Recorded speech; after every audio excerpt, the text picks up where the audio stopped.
King Charles and family banish Prince Andrew amid controversies. King Charles and the rest of the royal family have reportedly taken decisive steps to distance themselves from Prince Andrew, effectively banishing him from their inner circle amid ongoing controversies. According to palace insiders, the Duke of York was noticeably absent from the royals' recent Sunday church service at Crathie Kirk near Balmoral Castle, a long-standing tradition attended by the King, Queen Camilla, Prince William, Kate Middleton, and other senior members of the family. His absence, sources claim, was no accident but a carefully orchestrated move to send a clear and unmistakable message: Andrew is no longer welcome alongside the most senior royals. We appreciate your support and enthusiasm for our channel. If you'd like to help us grow, please subscribe and share our content with others. For years, Andrew has cast a shadow over the monarchy due to his ties with Jeffrey Epstein and the lingering damage from his disastrous 2019 BBC interview. The release of historian Andrew Lownie's latest book, entitled The Rise and Fall of the House of York, has only poured salt into old wounds, drawing renewed attention to scandals that the royal family would rather leave behind.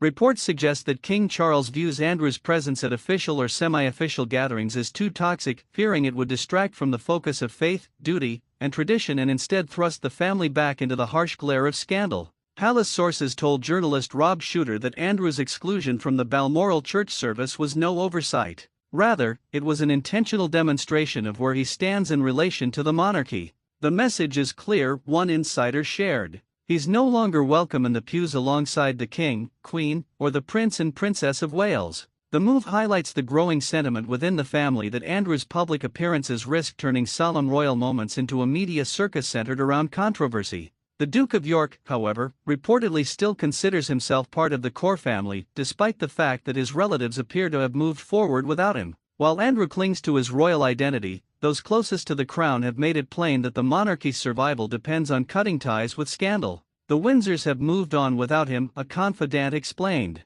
In particular, Prince William is said to have severed all personal ties with his uncle and, according to royal watchers, would not hesitate to strip him of his remaining titles once he eventually ascends the throne. Andrew's fall from grace has been swift and unrelenting. Once seen as one of the Queen's most trusted sons, his reputation has been battered by relentless scrutiny. The Epstein association, coupled with years of whispers surrounding his personal conduct, has made his name synonymous with disgrace in the eyes of many. The BBC interview in 2019, intended to clear his name, instead cemented public distrust and cast a long shadow over his future. With each new wave of revelations and with books like Lownie's reigniting the controversy, the gulf between Andrew and the senior royals continues to widen. King Charles, keen on preserving the dignity and continuity of the monarchy, has made no secret of his desire to slim down the royal family's public role. This vision leaves little space for Andrew, whose presence risks undermining the king's efforts to project stability and modernize the institution.